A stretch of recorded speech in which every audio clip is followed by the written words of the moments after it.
What do your characters represent? Well, the characters represent a sort of a transcendent feeling that we all have inside us, that we could do better. We want to do better. We haven't time to do better. That we can be the people that we lionize. If you look at my characters, you'll find me. No matter what kind of character you create or assume, a little of yourself must remain there. There are few words in the English language that accurately describe the genius of Jack Kirby, the visionary creator who, through both his art and his writing, defined much of what superhero comics are, and set the standard for these larger-than-life heroes and the things that they represent. Kirby's legacy is felt throughout every corner of the comic book industry, with much of the Marvel universe in particular being a product of his unbridled passion and creativity. From the X-Men to the Avengers, the Fantastic Four and beyond, the very fabric of the world outside your window was stitched together by the king of comics. However, if I had to pick a single comic book that I believe demonstrates the significance of Jack Kirby, one that I think distills everything that makes him one of the undisputed legends of the industry, I'd actually pick a somewhat unconventional choice. That being Tom King and Mitch Gerads' 2017 miniseries Mr. Miracle. For those unaware, Mr. Miracle is one of the most fascinating comic books published in recent years. Adapting the character first created by Kirby in 1971, writer Tom King presents a hero capable of escaping any trap, and forces him to overcome the greatest trap of all, his mind and his tortured past. Published over 12 issues, Mr. Miracle is not only a fascinating deconstruction of depression, trauma and mental health, but it's also a love letter to the visionary creator who brought this character to life many decades earlier, and the impact he had on not only Mr. Miracle, but the entire medium of comic books and superheroes. For a book that is so bittersweet as this, filled with so many dark and somber moments, the legacy of Jack Kirby lives and breathes throughout Mr. Miracle, and in this video I want to explain just how this comic book came to be, the real life history behind the creation of Mr. Miracle and Kirby's ideas at the time, and how this series attempts to discuss and pay tribute to the life and career of one of the all-time great comic book creators. Before we continue though, just a quick reminder to leave a like on this video if you enjoy it, and subscribe to Owen Likes Comics so you don't miss out on any future videos.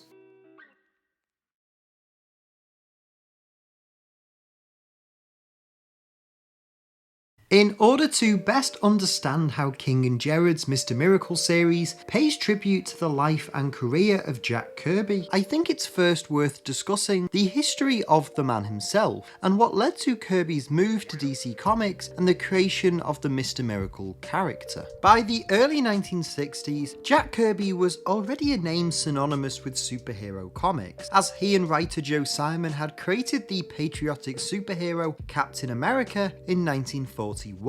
As you can imagine, Cap became an overnight sensation following the release of his first issue, and put Marvel, then Timely Comics, on the map in the superhero genre. After creating the character though, Kirby would actually leave Marvel the following year, working for DC Comics, then known as National Comics Publication, before serving in the Second World War. After the war, Kirby would work freelance for a number of different companies, with his most notable creations at this time being the Challengers of the Unknown for DC, as well as the Fighting American character, who he and Joe Simon created after Marvel relaunched Captain America in 1954. Kirby returned to Timely, now Marvel Comics, in 1958, where he worked alongside Stan Lee to revitalise the company's lineup of superheroes, serving as an artist and co-creator for such characters and titles as the Fantastic Four, Iron Man, X-Men, Hulk, and the Avengers. This period of Marvel is often seen as the birth of the company's modern universe, and it was Kirby's larger-than-life art style combined with Lee's witty dialogue that made their book so captivating enduring and popular with readers. However, in the latter years of the 1960s, tensions between Kirby and Marvel began to grow, and while there are a number of different factors that informed his decision to quit the company, many point to the launch of the Silver Surfer comic book in 1968 as a major turning point in Kirby's career. You see, while Kirby had created the character in 1966's Fantastic Four issue 48 and receiving sole credit for doing so, Lee had been pushing for a solo series to be greenlit that he would write, with John Buscema serving as the artist. Understandably, this snub only heightened Kirby's existing frustrations at the time, with the artist believing that he rarely received the credit he deserved for his contributions, and that Marvel were attempting to distance him from all of the different characters that he created. As Kirby would go on to explain in a 1971 interview, "At DC, I am given the privilege of being associated with my own ideas. If I did come up with an idea at Marvel, they'd take it away from me, and I lost all association with it.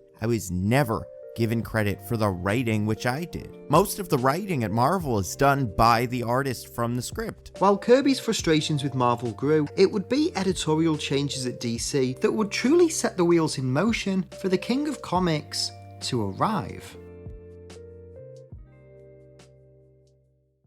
In 1967, Carmine Infantino was appointed editorial director of DC Comics, and upon taking on this role, he made it his mission to convince Jack Kirby to switch sides. The stars would align 2 years later, when the pair met in Los Angeles, and upon Kirby's acknowledgement of the tensions within Marvel and some of the ideas he had for future stories, Infantino quickly drew up a contract, one that would pay him considerably more than he was currently earning. It's worth noting that Kirby at this time was actually working at Marvel without a formal contract, as negotiations between himself and Martin Goodman had stagnated. With no better offer coming from Marvel throughout the rest of the year, Kirby would inform Stan Lee of his decision to leave in March of 1970. According to Mark Evanier, Kirby's former assistant and later biographer, the artist made a series of demands upon his arrival at DC. As he states in his book, Kirby King of Comics, seeking to avoid another situation like he had with Stan Lee,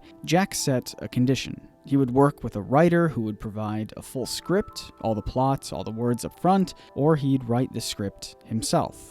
What he would not do is plot and draw a comic for someone else to dialogue. With these terms outlined, Kirby began working on Superman's pal Jimmy Olsen, using the title as a vehicle to plant the seeds for a grand epic vision that he had conceived years earlier, the Fourth World, introducing characters such as Darkseid in Jimmy Olsen issue 134. Before launching 3 brand new titles in 1971, The New Gods, Forever People, and Mr. Miracle. While The New Gods was an epic Shakespearean opera, and Forever People was a Vietnam-inspired book that featured idealistic teen gods, Mr. Miracle was notably far more grounded and human, heavily inspired by Kirby's own feelings and experiences at this time. As Evanier notes, lastly, there was Mr. Miracle, the super escape artist who was inspired by a previous career of Jim Steranko, a new generation comics creator who'd become a Kirby friend and champion. But it was also inspired by Jack's own feelings of confinement in his own career, and his eternal grasping for some way of breaking free. The last of the 3 Fourth World books to be released, Mr. Miracle issue 1 came out in April 1971 and introduced readers to the character of Scott Free, the son of Highfather, ruler of New Genesis, who was raised on Apokolips by Darkseid. After a childhood of torment and abuse, Scott and his future wife Big Barda would flee Apokolips and take refuge on Earth, with Scott adopting the moniker of a master escape artist named Mr. Miracle. The parallels between Scott's fear of confinement and entrapment clearly mirrored Kirby's own experiences with his career at this time, as did some of the supporting characters that would be featured throughout this book. Namely, the character of Funky Flashman, an entrepreneur who often attempts to steal money from Mr. Miracle, was a thinly veiled satire of Stan Lee, while his right-hand man, House Roy, was a parody of Lee's successor as Marvel Editor-in-Chief, Roy Thomas. Now, despite the Fourth World books being the ultimate passion project for Kirby, the response from readers proved somewhat underwhelming, with many finding the comics incredibly high concept and difficult to read at times. As a result, it was decided that both The New Gods and Forever People would be cancelled by DC following the release of their 11th issues, while Mr. Miracle soldiered on until issue 18. Considering Kirby's move to DC was all built around this grand vision that he had, the fact that the Fourth World books only lasted a year is genuinely heartbreaking. Those at DC Comics were frustrated, given that they had hoped that Kirby's arrival would have captured some of Marvel's loyal readers, with Evanier recalling how people within the company believed he'd stopped being Jack Kirby, the guy who created or co-created so many successful new comics. With the end of his contract in sight, he was Jack Kirby, the guy who did those wonky, unreadable books that didn't sell so great. Jack the Hack, some called him, implying that he'd... However, while DC were frustrated, Jack Kirby was devastated. After years of feeling disrespected and underappreciated, he finally had his chance to break free and show the world the true extent of his genius, only for it to be snatched away from him once again. Kirby would go on to leave DC in 1975, returning to Marvel for a brief stint that saw him create a spiritual successor to the New Gods in the form of the Eternals. This reunion was short-lived though, and by 1979, Kirby had left the company once again. From then until his 1994 death, Kirby stayed away from mainstream comics, instead working in animation and publishing several creator-owned books, whilst battling with Marvel over the rights to his original pages. Kirby's feelings towards the industry he gave so much for were exemplified in a conversation with James Romberger at a 1980s convention, as Dylan Horrocks explains in the epigraph to his comic Hicksville. In the 1980s, James Romberger met Kirby at a convention in New York. Kirby kindly looked at Romberger's work and then gave him a piece of advice. "Kid, you're one of the best, but put your work in galleries. Don't do comics. Comics will break your heart." Jack Kirby was a undisputed legend of the comic book industry. I don't think anyone would argue that. But at this time, many believed that he was never able to achieve his true potential, always confined by editorial decisions and unable to bring his unquestionable genius to life in its purest form. And in a lot of ways, his short-lived Mr. Miracle series best demonstrates this, as it proved to be Kirby's last attempt to truly escape the chains of his past, only to find himself back where he started, always grasping for some way to break free.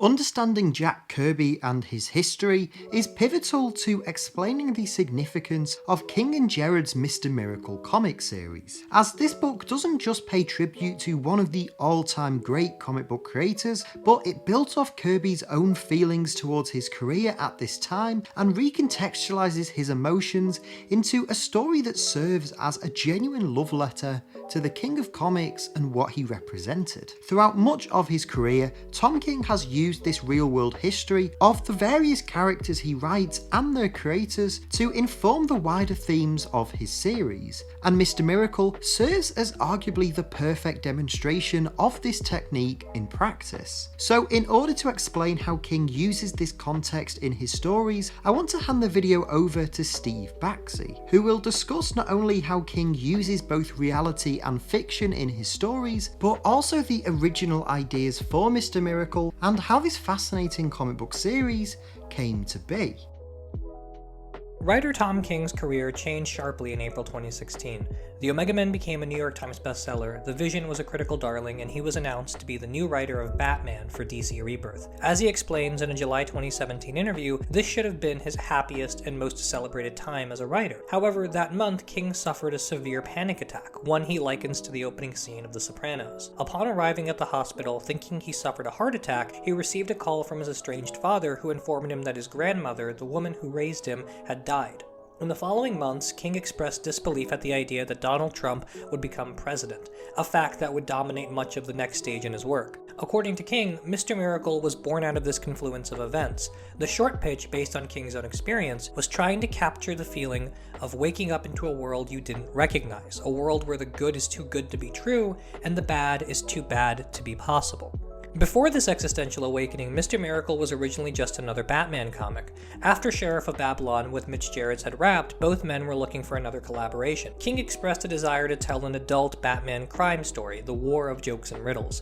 The idea was greenlit as a miniseries separate from the main title with King and Gerads. Later, DC came to King explaining they liked the idea so much that they wanted it incorporated into the main run, and they would assign series artist Mikel Hanin to draw it. Later, King had drinks with Dan Didio, who asked which character King wanted to do next. King expressed his desire to work with Gerads again, and Didio offered him Atomic Knights or Mr. Miracle. The next morning, King went to Gerads with the offer, and the pair reconciled over Gerads' love for Mr. Miracle. King's work is divided into generations, with Mr. Miracle as part of the second gen. First, there is the trilogy of Best Intentions, which includes the Sheriff of Babylon, the Omega Men, and the Vision. According to King, these three works are linked thematically by characters attempting to cope with disaster. Each series, the main character sets out on a plan or mission and has to deal with their inevitable failure. In a July 2018 interview, King explains that this period is largely influenced by his time in the CIA, going in with the best of intentions, only to realize there was little he could do and having to cope with the fallout in real time. His second era consists of Batman, Mr. Miracle, and Heroes in Crisis, which deals with healing from trauma. In one sense, this is a sequel trilogy about how the PTSD created by the previous trilogy can be reconciled in our day-to-day lives. Mr. Miracle is the thematic bridge to his third era, currently consisting of Strange Adventures, Rorschach, and Batman Catwoman. Mr. Miracle is about how to bridge the gap between fiction and reality. This theme is made more explicit in Strange Adventures and Rorschach that use real-world quotes and events as launching pads into stories about reality and the narratives we tell ourselves. All three of his current books use multiple timelines to demonstrate how the past, present, and future are concurrent in shaping who we are. All three also deal with emotions of the political present, where Batman Catwoman is a book he describes as angry, Strange Adventures was in part inspired by the Mueller report, and Rorschach is inspired by right-wing extremism in America. King has always been fascinated by bridging the gap between reality and fiction. In a March 2020 interview, King explained that the desire to use real interviews and stories of creators in Rorschach and Strange Adventures came as an extension of his use of Jack Kirby Mr. Miracle quotes to open and close each issue. On both ends of his career, King wanted to bring the real stories of creators to the fiction he was producing. Mr. Miracle deals explicitly with how the stories we tell about ourselves shape our reality and vice versa. This fascination with fiction and reality is actually rooted in King's struggle to understand Jack Kirby, a creator he says takes time to appreciate. In 2017, King was invited to a party at San Diego Comic-Con while writing Mr. Miracle, where he met Steve Liloa, an artist who previously worked with Jack Kirby. King at the time did not have an ending in mind for his series and expressed that his favorite fact about Kirby was that no one was quite sure what Fourth World actually meant. Liloa interjected that Kirby had told him the meaning behind the title, which King retells in a June 2020 interview with Word Balloon. The first world was the established world, the world we all know. The second world was the old world, the world of Jack's parents that he came from to the first world. The third world was sort of the rising world. And then Jack said the fourth world is what exists inside me and it's my imagination. The first is where we are, the second's where we came from, the third is what's coming next, and the fourth is myself. For King, in the spirit of Kirby, Mr. Miracle is about finding out who you are. In part, this comes from what people tell you about yourself, like Grady Goodness naming him scot-free as a joke to mock his childhood need to escape. It's also about the world you leave behind, in the form of children Scott has with Barda. But ultimately, Mr. Miracle is about Jack Kirby's legacy to create a story that parallels and makes fantastic the everyday need to survive. Kirby's paranoid pill became Scott's anxiety. Always escaping became running from death. Kirby's idea of the fourth world was to make an epic out of what it means to live, and King's contribution to that legacy is making our everyday life feel as epic as it is personal.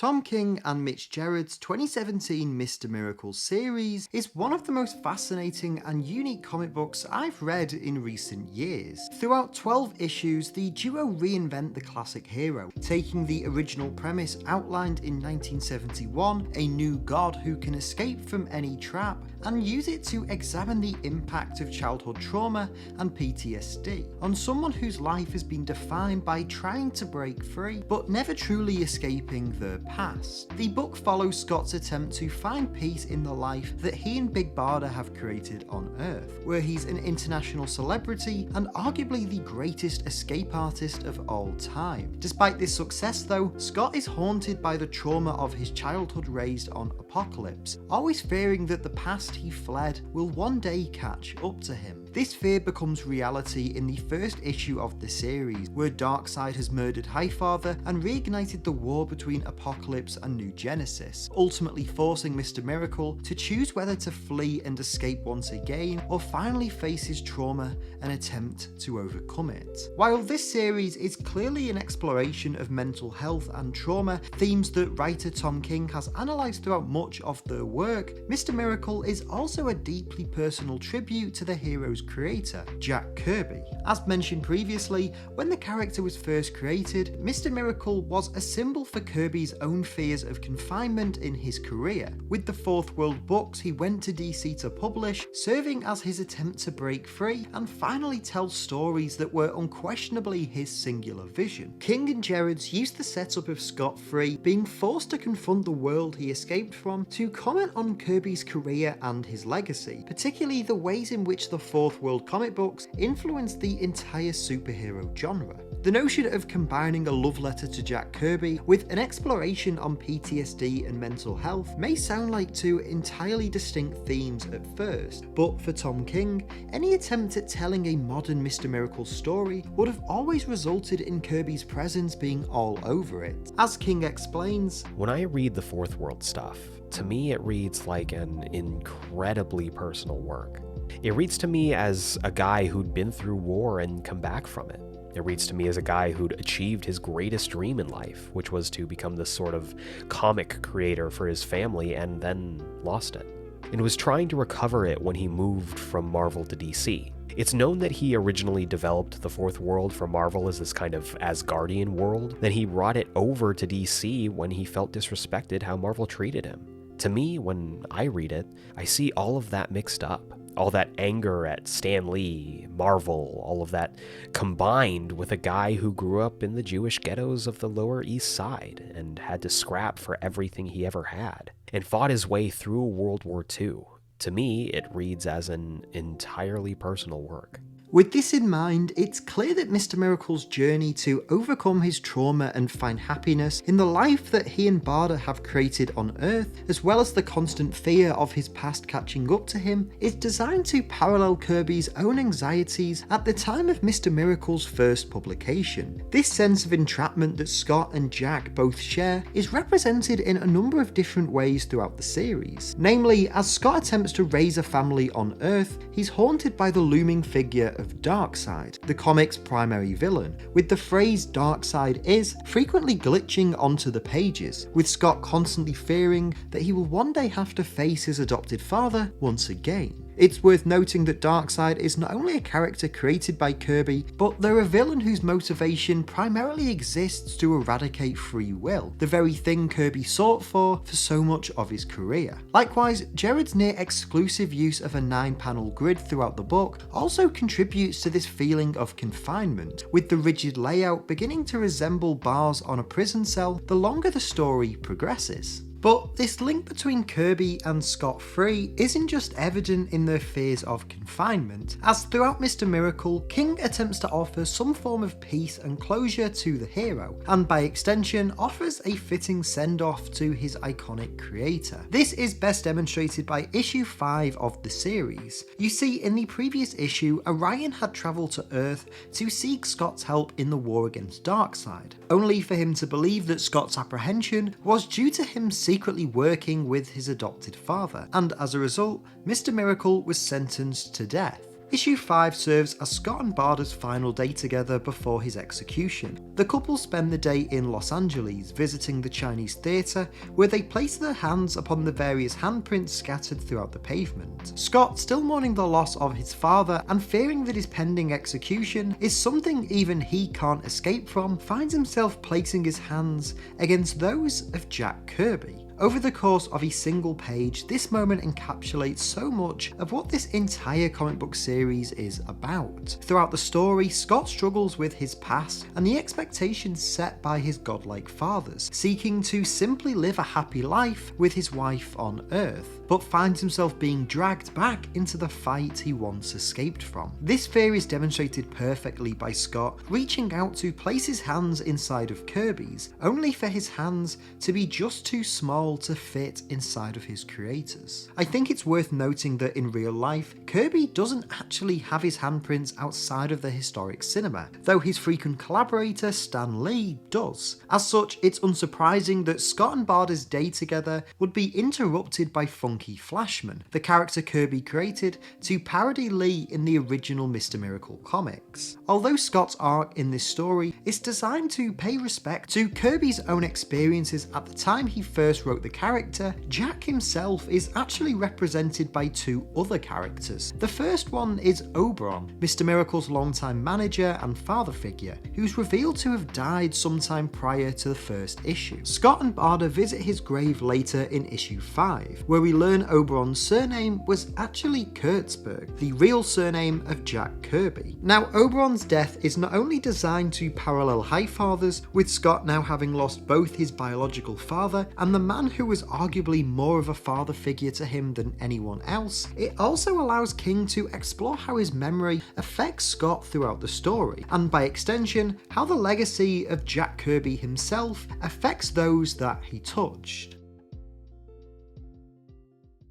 The other character King uses to discuss Kirby's legacy, though, is to me far more unique and fascinating, as in issue 7, Barda gives birth to her and Scott's first son, who they name Jacob. Jacob, also the birth name of Jack Kirby, symbolises hope throughout this series, being the family that will help Scott overcome his demons. But it's actually in his relationship with Funky Flashman that King attempts to provide closure between Stan Lee and Jack Kirby. You see, not long after Jacob's birth, both Mr. Miracle and Big Barda are forced to return to New Genesis and lead the fight against Darkseid, causing the couple to ask Funky to watch over their son. As such, while Scott is forced to confront his fears head on and stand against Darkseid, we see Jacob and Funky playing with action figures and creating imaginary stories together. In issue 10, for example, after Scott returns home, Funky tells him a story that he and Jacob created, describing an epic tale of a star-eating god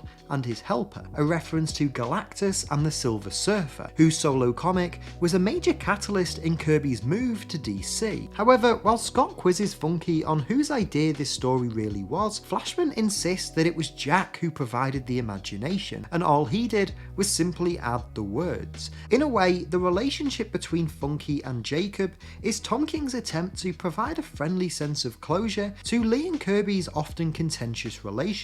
In the very last issue, when Scott returns home to find Funky once again playing with Jacob, Funky tells him that Jack and I have nothing to reproach ourselves about. Now, this simple line might actually be one of the most heartfelt moments in this entire 12-issue series, as it references the very last conversation Stan and Jack ever had before the latter's passing in 1994. As Lee himself explained in a 2014 interview, I tell you, the last thing Jack Kirby said to me was very strange. I met him at a comic book convention right before the end. He wasn't that well. He walked over and said, "Stan, you have nothing to reproach yourself about." He knew people were saying things about me and wanted to let me know that I hadn't done anything wrong in his eyes. I think he realized it. Then, he walked away. This sense of reconciliation between the two legendary creators serves as a touching send-off to each of them, with their respective legacies in the comic book industry, both together and apart, being celebrated in this comic. Likewise, Scott Free receives an equally fitting send-off in the final issue of Mr. Miracle. You see, in issue 11, Scott, now holding the title of Highfather after Orion's death, travels with Barda and Jacob to Apocalypse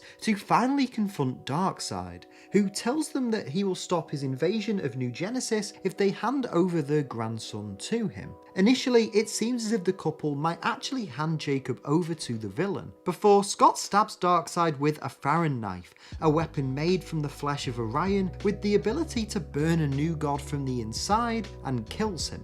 With Darkseid now dead and the war over, the final issue sees the family return home, where Barda gives birth to their second child, a girl named Rosalind, who shares her name with the wife of Jack Kirby. Seemingly, Scott's fear of his past coming back to haunt him exists no more, but it's once he returns to Earth that he's met by the ghosts of everyone who has died throughout this story. Orion, Granny Goodness, Darkseid, and even Oberon. The comic begins to make the reader speculate as to whether or not Scott is truly alive. However, the question of whether or not the comic's happy ending is real is never fully resolved, as King's primary focus in these closing moments isn't to expose Scott's fate, but instead to demonstrate his growth and journey throughout the events of this book. As Scott speaks with the ghost of Oberon, he does begin to question his reality, wondering if the life he's found with Barda and their two children is too good to be true, only for his longtime mentor to tell him what truly matters is the family and the purpose he found throughout his journey. Taking inspiration from the infamous Kirby quote, Oberon tells Scott that while life may still break his heart, there's someone out there who'll help him put it back together. The final moments of this series see an emotional goodbye between Scott and Oberon, as the hero embraces Barda in front of an illustration of Kirby's final issue of Mr. Miracle. With the King of Comics proudly watching on from above, Barda tells Scott that Darkseid is, but we are too, and that despite whatever anxieties and problems we may face, as long as there is hope somewhere deep inside of you, there's always a reason to persevere, and there's always a reason to keep fighting for the happy ending that you deserve.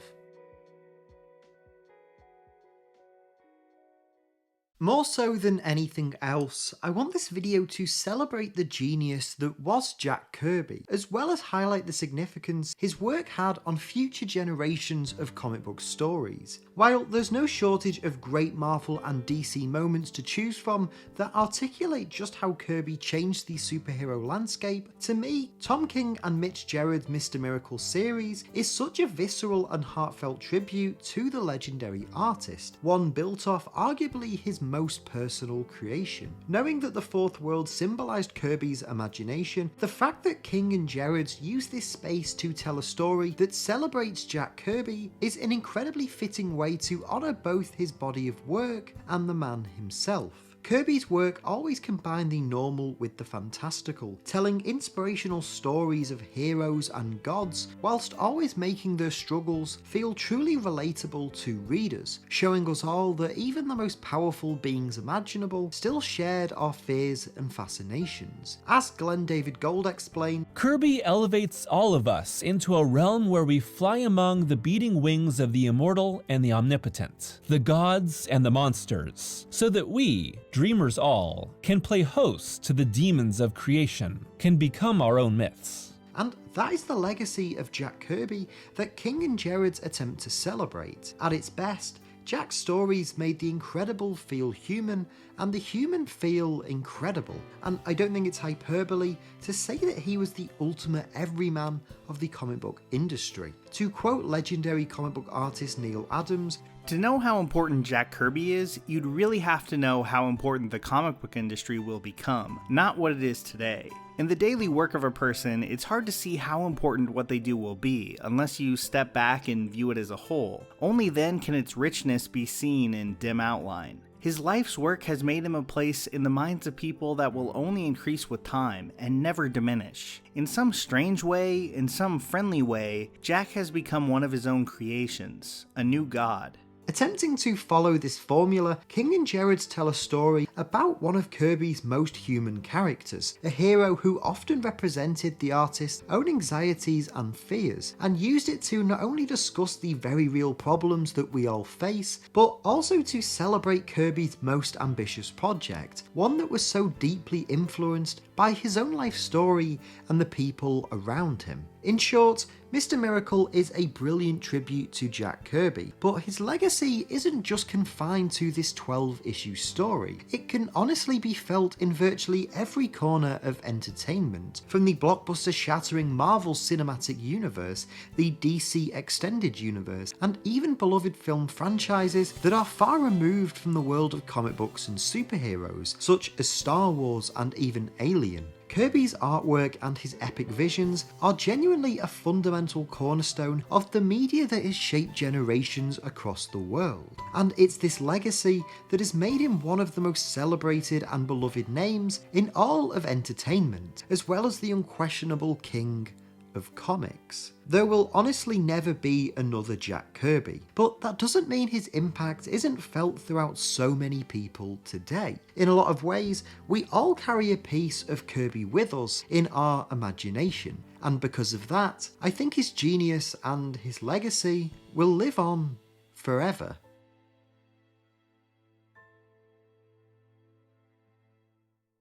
The superhero form, I think, is a feeling more than a drawing.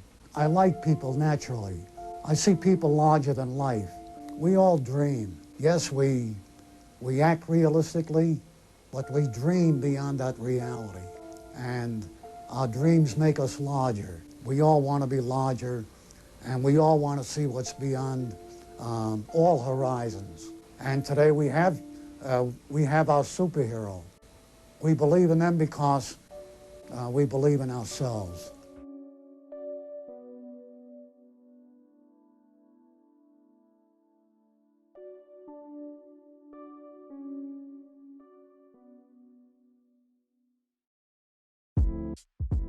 Hey everyone, thank you all so much for watching today's video. I hope you enjoyed it. If you did, please make sure to leave a like on the video and leave a comment down below as well. Let me know your thoughts on everything we talked about in this video. I can't wait to hear what you have to say as always. This video has been a huge project that I've been working on for some time, and I want to give a big thanks to Steve Baxi for helping me write and research the video. I will leave a link to Steve's channel in the description, so if you enjoyed his contributions in his chapter of the video, please do head over to his channel and take a look at some of the content he's making there. If you're new to Owen Likes Comics, please make sure to hit the subscribe button and the notify bell so you don't miss out on any future videos. And if you enjoyed this video and you want some more, there should be some others on screen right now that you might also enjoy. If you want some more of me, you can follow me on Twitter just at Owen Likes Comics, and if you want to help support the channel and help me make more videos, you can do so over at patreon.com/OwenLikesComics. Again, thank you all so much for watching this video. I hope you enjoyed it, and hopefully I'll see you all next time. So until then, take care and keep reading.